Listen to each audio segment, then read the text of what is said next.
But now we've seen that can be very, very effective against the current iteration of K-Corp and the new lineup that they have. He has the Aurelion Soul. Is there a plan for that from Misfits Premier? That's what I want to see. Yeah, we have to wonder about that. I mean, it was a really fun game yesterday. I mean, basically, Sagan had solo won the game for his team with the way that he was playing that matchup. I mean, beautiful pressure across the lanes. But now into this one, we'll see what does shake up here for us. Misfits, they're going to opt in, of course, for one of our traditional first picks. They're going to get Woolite on this Jinx right away. Yeah, I mean, it's interesting. They first picked Jinx and they've banned Gwen. These are two of the most powerful champions on either of those side lanes. We get the Aphelios and we get the Xin Zhao. Xin Zhao's come for 1-1-3, but this kind of composition, they're matching hyper carries with range and with defense. Currently still don't know what the Sarkhan deal is going to be, but to mitigate Sarkhan's influence on side lanes, it looks like Misfits Premier's current draft is to try to mitigate those side lanes. Fresh here would be a good takeaway against an Aphelios composition. As good as it is for a Jinx, you can pair up many things with a Jinx, but this targets the Aphelios. So they're trying to be like, all right, Sarkhan, you can do a lot around the map early, right? And you can do a lot with your pressure, but what if we just remove these threats on the side lanes maybe from draft? That could be what we're seeing from Misfits. Very well could be for us. I think this also might be one of the early, one of the first Reckless Aphelios games, so we'll see how that comes in. But this is no surprise here for Shayak. He loves the Victor. It's going to come through again. You already have two really strong now laning champions with a bit of scaling in the mix here paired with the Thresh. So this is a really comfort pick here coming through for Misfits in the mid lane. This is more classic from Sarkhan here. The LeBlanc was typically one of the big three that you always try to remove from him. He does have a lot of agency of this champion, but nowhere near to the same extent as Aurelion Sol. Aurelion Sol unlocks itself with almost no effort in lane. It then charges up its stun from 5 miles away and hits you with basically 2 Mount Everests. LeBlanc, on the other hand, requires a lot more finesse. There are a lot more options for Misfits Premier there. Even though they've already locked in the Victor for later on, there's stuff they can do with jungle, with even top. We saw the Poppy earlier from Visage Archie as a potential response. Yes, they're banning the Jace. Ornn is already off the table.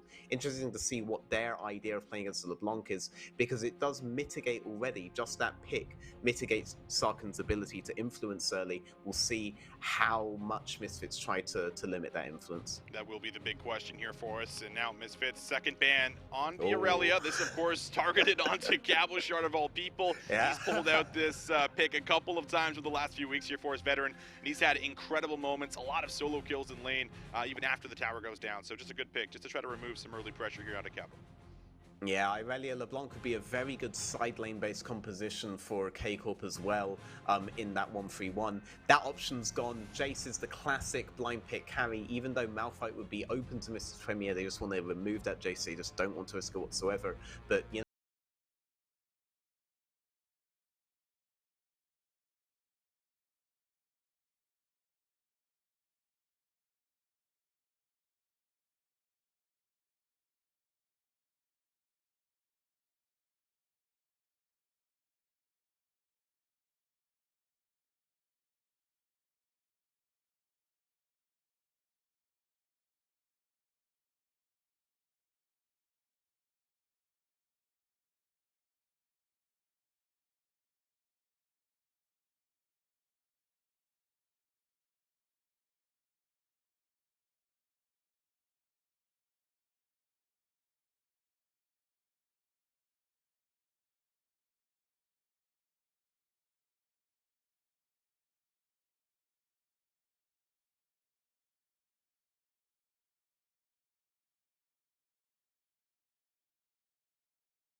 try to displace Woolite, try to displace Shayak, but you have to be very in Irrelevant's favor if he doesn't give Cabochard the few seconds he needs to turn it around.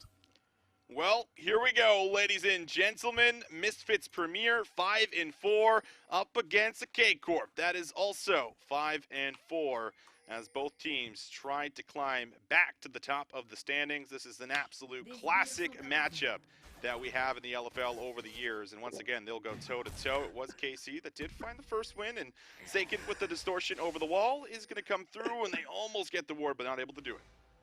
Yeah, I mean, they're feeling them out, but this is a very unlikely to turn into a level 1 invade unless they were to drag Cabo Shard down. Cabo, though, is just going to start in lane. He's fishing for the Gangplank before the first wave arrives. Gangplank with Grasp of the Undying. He's just going to be spamming his Q on Lee every time Lee tries to go up to farm. If Lee could find something level 1 there, then maybe that wouldn't be the case, but no, he ultimately doesn't find it. He doesn't have the threat. We'll see how this lane goes. 1-1-3, moving towards that top side indicates to me that Cabo Shard definitely wants to try to make this lane as volatile as possible. Irrelevant can't just trade on auto over and over and over again, knowing his jungler is going top to bottom. Already both top winners going for it, seeing exactly what they could do. Cabo's going to be in a weird spot here, does have to walk up if he wants to CS, and Irrelevant will continue to poke him out here and just see if he can try to punish him for that potential top gank that you're already alluding to here for us. But a lot of the early wards will be able to at least spot out 1-1-3, especially when he comes over to his Raptors. If he decides to do them at least right away, should also catch him if he tries the path to his red buff, which will be crucial information here for Shayak, as well as Irrelevant, who is already kind of getting poked out just a tad bit here for us. But there's the pings, 1-1-3, skipping over his top camps, trying to get something done, but Shayak knows he's just going to hover down to the bot side. I mean, this HP and this mana is a little bit fake because there were actually 4 pots available on him. He had 3 on his corrupting pot and he had 1 on his biscuits. But the wave position is very crucial here. This was actually turning into a slow push. You can see Lee going very aggressive. He doesn't really win this trade unless your jungler is here because of the pot dynamic. They are going for that early dive, but will this actually work though? Oh, he damage. has his pots. He even has flash. The damage is coming out, but it's gonna be an outplay. 1-1-3 is lucky that he didn't go for the last hit there, because if he actually connected, he would also be dead here. Irrelevant trading 1-for-1. Both top laners will burn their teleports. Irrelevant loses a little bit to the tower here. Well played though, and well executed by Cabo Shard, and well executed by Irrelevant as well. Yes. Good attempt by K-Corp. 1-1-3 ultimately though falls very far behind for this attempt. This was all about unlocking Cabo Shard, unlocking his side lanes, and why not? I remember distinctly this Cabo Shard Lee Sin in last season's EU Masters. It did some monstrous plays in the late game 5v5s that you just wouldn't expect from Lee in those compositions. So why not, if we're going to play sacrificial, play towards him. Tink's just going to be now setting up the recall in the bot lane. Early trading already forsaken. He'll try to punish out where he can, and nice connect on the chains. The Shayak's going to just probably wait back, wait for this wave to shove into him, so he's going to be able to safely clear it. This is kind of what we expect from Seiken in the mid lane here for us, but we at least go back to the bot lane. So far, early CS lead for Woolite. I was definitely criticizing Woolite for not having strong laning phases in the early weeks for us. Doing a lot better up over top of Reckless at the moment, and as you talk about it, Tinks is on his way up the top, but it is being matched. It's LeBlanc and it's Xin Zhao. You could already see on the wave there that Gangplank would be in this position. That's why Sarkin burned his pots for the trade on mid. Relevant will go down. We'll see if it will be a second. Tinks is left all alone. Can he get a trade? No, we cannot. 1-1-3 holds on to his life, and a nice roam comes into the top lane from Seiken. Yeah, Tinks is there to match, but it's a 3 versus 2. LeBlanc was able to unlock herself, not as early as Aurelion Sol does, and she had to trade more resources to do it, but she was able to do so as a fight begins on bot lane. Yep, a lot of poke. Ignite comes down, and Nuntera will be able to at least live and will survive. Heal still available for Reckless as well. Didn't have to opt into going for the cleanse, or decided not to, but now we'll take another look here at the replay in the top lane. Yeah.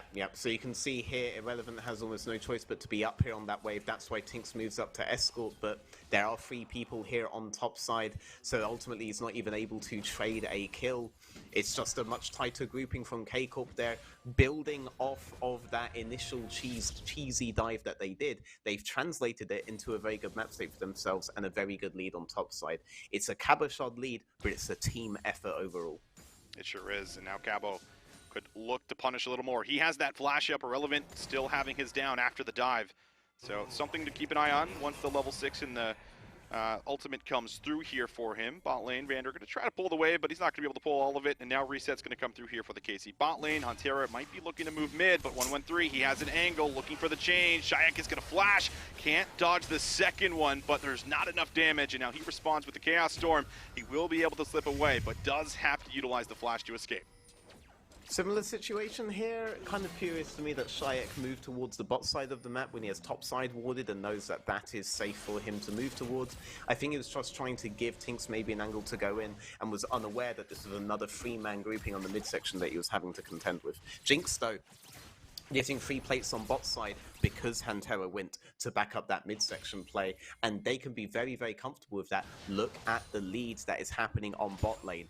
All the action has been top side and midsection, none of the actions being bot side, and while the attention's being dragged away from them, we're seeing Misfits get a lot just from some fake pressure there, or moreover, the knowledge, right, that K-Corp have that they can't do anything too aggressive on bot side.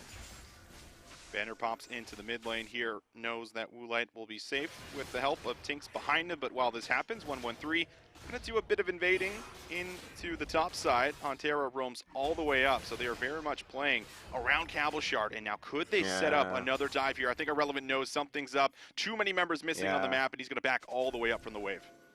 I mean, Irrelevant's behind from this, but not too behind. Meanwhile, Reckless is again in a situation where he'll only get waves if Woolite were to let him. He knows that Jarvan was bot side. He has no idea where Fresh was, though actually I think he might have seen him on a ward around bot side. So he can't do anything. Whether he gets CS or not is purely at the mercy of Misfits. No flash. So he's been denied much more than Irrelevant has. The Zenith Blade, beautifully done here from Huntera. Irrelevant is going to inevitably fall again. 3rd death here before 8 minutes, and now Cavalshard gets to take all the free plates in the world. Yep, so this puts him a full wave behind and on a bad wave state on the next wave as well. This could turn into a 2-wave deficit for the Gangplank, but Jinx thinks 2-wave deficit, that's nothing compared to what I've been getting. And this whole time, Reckless is playing almost entirely alone, and as far as he knows, all the pressure is on his side. We'll see if that changes if these guys decide to contest Herald, but I doubt that they do, given the priority that mid and top have on this contest. No, he's going for the steal. Tinks tries to go in, can't get out with the steal, but is able to at least get the safety here from Vander. So now Rift Herald going to be controlled. Cavalshard still waiting in the brush. Irrelevant does have his flash up. Doesn't have access to the cannon barrage, but he might not even need it, as it's going to be the kick flash. Beautifully done. Irrelevant, he's most certainly going down again. I mean, they call him Irrelevant, but currently the entire game is pivoted around his lane, so take from that what you will. Once again, he made the mistake of thinking he was allowed to play League of Legends. K-Corp say, no, that's not how this game is going to work, all right? And now he's just back in the base, relating more to Reckless than he has perhaps ever related in his entire life. But Cavalshard, he gets the advantage. Interesting, they didn't just drop the Herald there the way they've been playing this game. I figured you'd want to unlock that lead on Cavalshard as fast as possible. They'd be fine giving him the plates. Maybe they're considering dropping it mid, or maybe they're considering giving that economy over to Reckless, who would sorely need it, given what's been traded the whole game. Well, based off of everything that's happened top lane, a lot now on Woolite to see if he can maybe be the big carry here for Misfits Premier. He has a massive CS lead. Like, it's not too often that we see Reckless down this much, but that's also due to a lot of things you're pointing out. 113 is playing the top. Huntera's also been out of lane quite a bit here. So Reckless has kind of just had to fend for himself, and he's making the best of it. But 30 CS down, I think that's 3 tower plates that have gone over, the majority of them solo here for Woolite. So he's definitely getting stronger. He's going to take it back. He's going to pull off this reset here and come back to lane. He's going to be very much stronger here over top of Vanders. I think he accidentally took the Lantern because he went back for a Scale Force. So now he has his first item completed at 10 minutes and will be that much more difficult to deal with here. That might drop him a minion or two, but ultimately, yes, like whereas the roles are bot lane and support, that nothing in the fine print says that you have to be the support of bot lane, and Huntera has been joining in with these map plays. The only play that he really had on bot lane was that slight engage into Vander and Woolite that caused a recall from him, but otherwise, he's being mid and roaming top as well. He's being instrumental in a lot of these. The whole game is based around Cavalshard for K-Corp, would you feel more comfortable it being based around the Lee Sin rather than based around the Jinx though? I actually think odds on most teams would prefer their Jinx to be ahead. So it's about how Woolite will play these. If Woolite can play these out well, then this could work out better overall for Misfits in these fights than they're feeling out on 1-3 but won't find it. Woolite not letting Hantera get the engage that he really wants. Yeah, full 3-on-3 here in the bot side, both junglers waiting for something to potentially break out if it does. Sagan with the blue buff, no problem here clearing out mid. Might also look to roam down. Not too many wards in the river right now for the side of Misfits, so there would be an angle if you can make your way on in, but it looks like resets are coming through. Now a different game plan here for the side of KC as they're going to move 1-1-3 and Hantera back to mid. They already cleared a lot of this vision beforehand, so Shayak with the flash could be in a bit of trouble. 1-1-3 might just walk up and drop the Rift Herald here there as well, but won't be able to find the wind becomes lightning. Shayak with a nice sidestep, and 1-1-3 not interested in using that Rift here just yet. The Sarkin will be available for this, and now instead of going all on top side, they're dividing 2 people to bottom, 1 person to top, so Reckless is not alone on this particular wave. He won't be denied as much. He can trade back. We'll see if they get anything from this. It looks like they're going to land on both side lanes DB, now. it's coming in. Tinks is here in response. Can they turn this one around? Cataclysm catches both, and Shayak with the ultimate will be able to set up Tinks for the double. Nice response play. 2 for 1 here for Misfits. Great. That was brilliant. Misfits could not have asked for that to go much better, except for maybe Victor getting both of the kills. But the silent victors of that are Misfits. Ooh, almost spoke too soon there.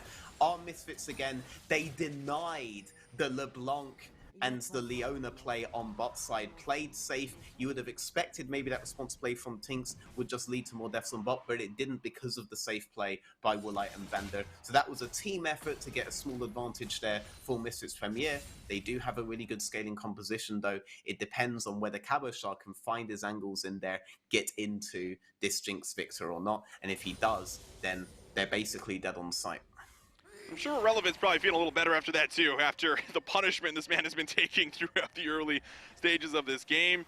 Sees his teammates finally acknowledge the top lane and allow them to at least get some of these shutdowns. And while all this is happening, just a sliver of HP is left on this tower here that Misfits are likely to be able to make a move on, but not before KC capitalize on a dragon. It looks like it should be up for grabs. Hantera's here.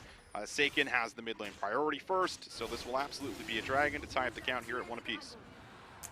I'm really interested in the Soul. The Soul is Cloud. Okay, there was a 50-50 that it would be Cloud. Cloud would be a massive Soul for K-Corp's composition. That gives Lee Sin so much more freedom to do the dives that he wants to do, and it benefits Aphelios as well. So we can see Drake becoming a hotly contested pick later. Something might break out, but I think ultimately both teams will retreat. It's a dive potential for K-Corp, but only on 3 minions. That's too thin for them. But I think they're going to just try to unlock Sarkin again and then see if they can make an opportunity on either side lane. This is the most breathing room I think Gangplank's got all game. Yeah, it sure is. Mid lane though, Shayak not able to breathe a whole lot right now. Does have access to the flash still, and will he be under fire? He sure will. Flashes over the wall. 1-1-3 doesn't have flash to follow. And Saken not having the distortions up here, can't close the distance in time. But while this happens, first tower will be taken here for Misfits. All of that gold being funneled into this Jinx. It's getting stronger and stronger and is scaling into the late game. But is Irrelevant going to be okay? 1-1-3 is going to go back onto him for a second. He is going to be in trouble again. 1-1-3 is going to take another tower shot here and will drop Irrelevant. 1v3 outplay. The ultimate comes through with the Jinx, but not enough to find a second. Okay, but it's more than Irrelevant's been getting for the rest of the game. He managed to actually trade kills here. My god, I feel sorry for this guy, but no one on Misfits has been allowed to just play one-on-one League of Legends. Tinks somewhat baiting Cabochard here. Vander is there just in case Tinks decides that he can't deal with it. He'll ultimately be safe, and Cabochard is forced to stay for another wave. This will mean, though, that the Rift Herald could end up going over to Misfits. You've just rotated your AD carry over. And I think the play will probably be KC say, okay, you get the Rift, we'll make a cross-map play here on the bot lane tower. But Cabochard is feeling a little saucy in the top lane at the moment. He knows that there's multiple players here on the Rift. I think now realizes, all right, I'm going to back up. I got some vision down, and we'll go and play his life. But the Rift will be secured here from Tinks. He has W and Flash. It's kind of absurd how safe Lee Sin is, no more that I think about it, and there isn't point-and-click CC available on the side of Misfits in any of these setups. We're basically dependent on Vander, we're dependent on knockups on Tinks. Otherwise, we're dependent on Lee Sin himself misjudging his timings to go in, and the timing on the windows and the groupings are very brief unless you get this guy to the point where he's just one-shotting people like an assassin, and that is a possibility with the amount of priority they've had. It's amazing how little any of the members of Misfits have been allowed to play a one-on-one game of League of Legends, a laning phase at all. That hasn't existed ever since the initial cheesy parving that 1-1-3 did on the top side. They've taken that and they've snowballed it perpetually. There have been victims on the side of K-Corp for that. Reckless doesn't get any economy this game, but Sarkin and Cabochard, two guys who need to be able to make their small windows count, they've gotten all of the advantages from this, and I ultimately think that's a good strategy from them. Be interested to see if it pays off. Reminds me a lot of the old Vitality lineup that Cabochard himself was a part of. And we do apologize here, ladies and gentlemen, just the feed that we're currently getting. And we'll have to see our pretty faces here for a very quick second as we talk about the game. But a lot of plays right now up into the top lane here from the side of KC. Cabochard has 6 of the 7 kill participation here in his favor. And now as we transition back, Cabochard is going to try to see if he can keep this going and potentially threaten this tier 1 in the top lane. But Woolite is also on his way up here very shortly as we come back to us again. Hello.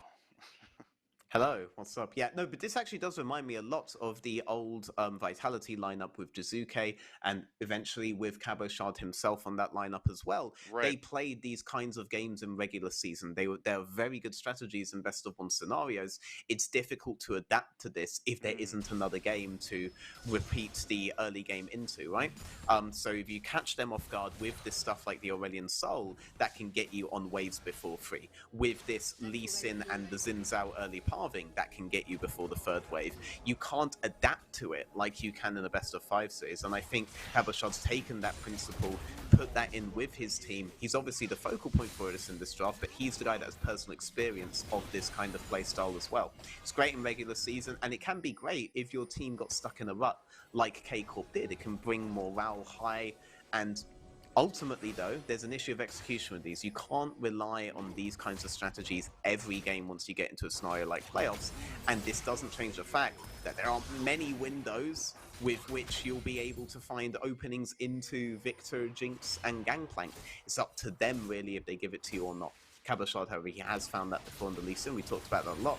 We should also mention that this is one of Sarkin's mains. Woolite is going to get chunked out here pretty heavily, down to about 30% HP. No follow-up needed here for KC. The chunk onto the 80 carry should result in the Dragon going over. I have to imagine this will be uncontested, and that looks like that will be the call for Misfits. Yeah, I mean, I think it's good for K-Corp to prioritize these Drakes. I think it's better for Misfits not to prioritize these Drakes at all. They just need to focus on getting economy and being able to contest K-Corp on the 4th Drake, right? We're a long way away from that. They should use that time. Don't let K-Corp accelerate the game anymore. Try to play away from them because you have very, very strong carries. Don't make it as simple as burst a Jinx, win the game, like we saw earlier. Doesn't have to be that simple against Misfits. So I think they should just keep playing measured here. Don't fall into these kinds of fates. Just keep doing what you're doing. And yeah, like, Sarkin is on one of his mains here of LeBlanc as well. This was very classically banned away from him even last split with a completely different K-Corp lineup. So I think this plays to a lot of their strengths. But don't expect the game to be over fast. This isn't going to be a 25-minute win. This is going to come back to bite me, probably. But this isn't going to be a 25-minute win. There are a lot of options for Misfits to stall out the game, and if they stall out enough, they are still going to be very, very, very competitive, short of an utterly insane team fight from one of Cabochard or Sarkin. Woolite now 2 items strong, still ahead of Reckless, but credit to Reckless for farming back up and getting pretty close to what was, a 30-35 CS deficit in the laning phase. So now that things are a lot more unlocked and the side lanes are basically completely open from all of the tier 1s, we'll start to see what the lane assignments are looking like as Sagan is going to come back down to the bot side. Looks like we're going to get a reset here for Shayak. He might be going back to see if he can work on the 2nd item here as well, but 20 minutes in the game. Baron, of course, going to be live. No other neutral objectives to really fight over, but Misfits just going to keep 3 members strong in the mid lane, and now 4 to see if they can try to put some pressure on the mid lane tower. I just love, you have a lot of build options with Gangplank, and we've chosen the one with the most effective HP.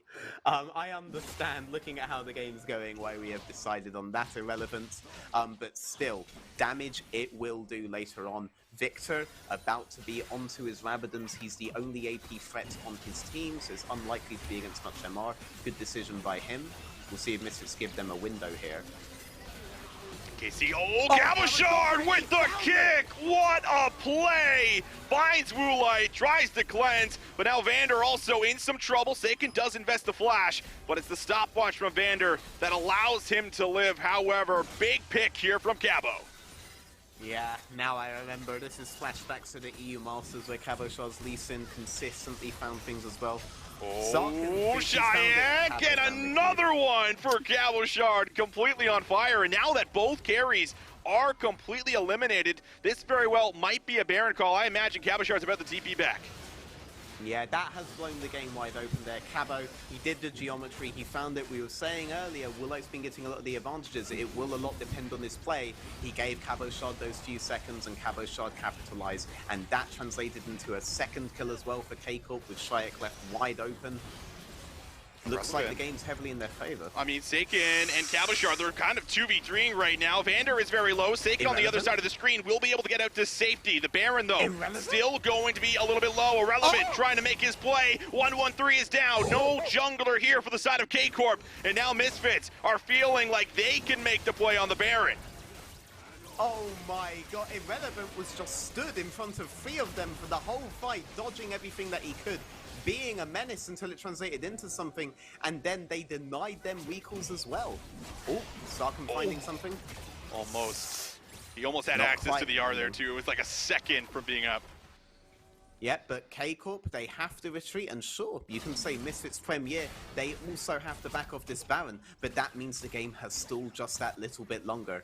And in this, oh, well, we're starting the fight from here, I guess. Here you're going to see the geometry coming in from Cabochard. Things parallel to Woolite, but look at this. Vander just not as fast as Cabochard was. Woolite just that little bit too parallel with Tinks, too far on the other side of him, and it immediately translates into a kill for Cabo. That's why we like to see him on these kind of playmaking champions. That's why I like to see him with agency, and that's why it was a good decision by the path on him. But Shayak, he's now alone here. Probably shouldn't have stayed up for so long, should have just waited for the wave to come in. Sarkin's turn then to see that, capitalize on it. That sets up the second kill from Cabochard, but that kill was set up by Sarkin on this very comfortable LeBlanc. Looking strong right now for the side of K-Corp. Having a lot of the last couple of kills go on to the important carries. Reckless picking up one, Seiken as well. Item power spikes starting to come in here for us. We take a look at some of the damage that's been here, and Seiken and Cabochard at the top here. Irrelevant's been able to fight back a little bit with all the dives that came in, so he's also near the top of the leaderboards there for us. But now we're starting to see Misfits move in. Vander's going to back up his jungler, starting to take away a bit of this vision, but this dragon is going to be spawning. This would be the third one here and put KC on sole point if they're able to get it, and that's going to be 1-1-3 starting it up. Yep. I mean, I agree with them not to contest this. They're trying to get more economy on the Jinx, but given how the last fight went, you have to know there's no more room for another error like that. No more mispositioning can come from the ADC. No mispositioning can come from the mid lane, and we have to play these fights just a little bit better than that, and then the Jinx can pop off, then the Victor can pop off, and the Lee Sin won't find these opportunities. We can't afford to take any more risks if we are Misfits Premier here, because we've seen that next time it's not going to be a tier 2, it's not going to be a tier 1. The base will break from that.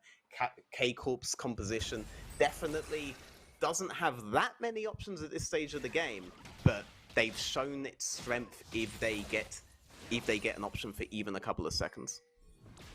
And now Deathcap will be locked in here for Shayak. He'll be ready to dish out the damage to a lot of the members here on the side of KC. Grouping up as 4, while they got Irrelevant here on the side lane, has access to that ultimate if needed, will actually invest the Mega Death Rocket, as well as a blue ward here. They use it at the same time, funny enough, so basically accomplishes the exact same thing. So Woolite now not going to have access to the ultimate for a little bit. Shayak is stepping up. Huntera's waiting in the brush, but there is a Vander behind him, so he'll be able to provide the lantern back to safety.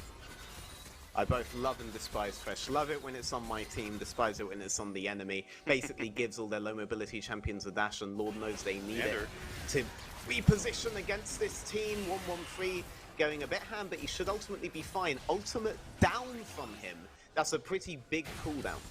Yeah, not having that caressing guard certainly going to hurt you a little bit here, especially if they decide to go back to this Baron and start it up. But Irrelevant realizes, okay, nothing's really happening right now. My team is stabilizing. They're holding their lives. I'm going to try to get this bottom wave shoved in. Someone eventually will have to respond to it. We'll see if that will be Cabochard. Of course, he does have the teleport available to get back to his team. And I think that is going to be the map movement here for KC. But maybe a pivot over to Tinks.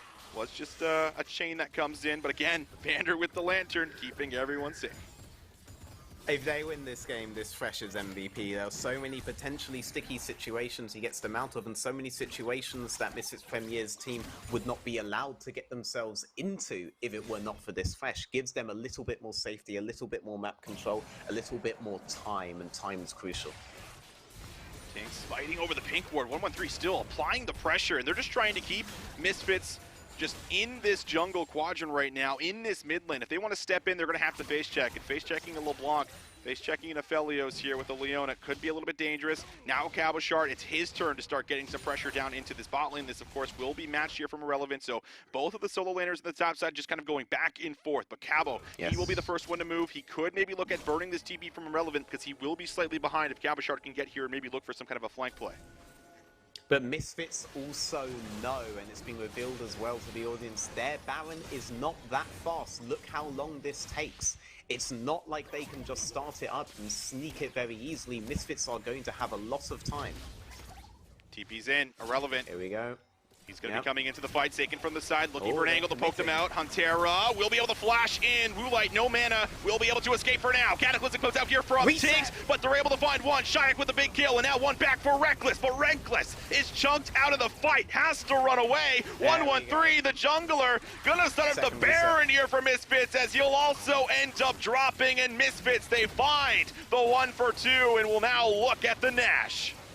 Right, as we were talking about how difficult it is for K-Corp to just start up the Baron, they actually do start it, and in doing so, that spread them thin. Hantera was off alone. Oh, gets a kill. Sarkin gets a kill on the Cabo, the kick! The Dragon Rage sends Vander into the team, and Cabochard finds another Woolite down. Shayak has to limp away from the fight. Back and forth we go. Saken feels like he might be able to go in one more time for the pop, and the electrocute finds the kill on the Shayak for the late ace.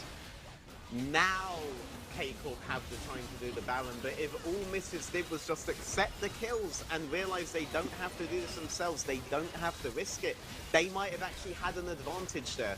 K-Corp, they spread themselves thin on that Baron.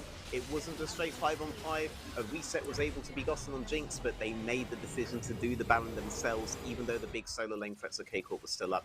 We're going to see that here. Yeah, starting from this particular point, you can see Sarkin just looking for it. He knows he has the damage to pop at least one of them. Now it's a 3 versus 3. Cabochard has a clean angle here. Gets the kick, gets the knock up, gets the damage down on Woolite. Now Shayak gets burst. If the cooldowns come back up on Cabochard or Sarkin, it's going to be death for him. Sarkin's just waiting for his cooldowns. He knows the guy's probably around here. Fishes him, finds him immediately, picks up the kill, and now there's all the time in the world for you to do Baron without splitting up the team. We talked about this Cloud Soul. This Cloud Soul is critical. Jinx Victor, though, they're very far away from it. Doesn't look like Tinks will get the steal. This is the best situation K-Corp could ask for. Oh, you just said it. And Irrelevant now. Probably going to be going down for sure. It's just a matter of who gets the kill, and Cabochard says, thank you very much. Kill number 8 is mine. Pick now on the top winner means 45 seconds without him. 5 versus 4. Baron in play. KC continuing to put on the pressure. Yeah, this has been a very scrappy game so far from both teams, but I feel like those scraps are going to become fewer and further between. Now with that Baron, K-Corp can just split the map. We talked about the strength of LeBlanc and Lee Sin in these side lane situations. They're playing heavily around LeBlanc right now, but they can pressure 2 lanes with this Baron if they so decide. They drop Lee Sin there, rotate LeBlanc into jungle. Tinks gets caught. Oh, he's dead. He's dead, but the chain connects. Oh, the stopwatch. The stopwatch comes in, and Tinks He gets a sign of relief and gets to walk away. This LeBlanc is going to be in his dreams tonight here, causing nightmares. I mean, this has been brutal to watch Tinks walk up here, try to get some kind of vision down, try to get any kind of control. He's not allowed. And now KC knocking on the door, but they have it on the map for quite a while. They are sitting on a good amount of gold, I have to imagine here. Good barrel comes out. Hantera throws out the ultimate, but it's not going to lead to a whole lot. And KC realized very quickly, okay, we're going to have to back up. But Seiken, however, he's got other plans, and that's why, because he has the ability to pop anyone at any given moment. Yeah, Vander almost just gets completely deleted there. You're seeing the anti-shield technology come out from LeBlanc and paying dividends against Vander's Lantern, but also you're seeing the strength of Gangplank installing against these Baron situations. Cabochard has to try to burst him, but now the heavy HP build, Bruiser build from the Gangplank comes into play as well. So Misfits have even further options to stall. We said this wouldn't be a 25-minute one, and now with both Soul and Baron, we're seeing K-Corp continue to struggle to just close this game out. Mid lane, though, will be able to get some damage in. Oh. Tinks wants to start up the fight, but it's instead going to be him that drops. Misfits now without one of their key members. 113 jumped down to half, but will be fine. KC finally get that window to break open the base, and it might be for 2 inhibitors as Gabo sets up the bot wave.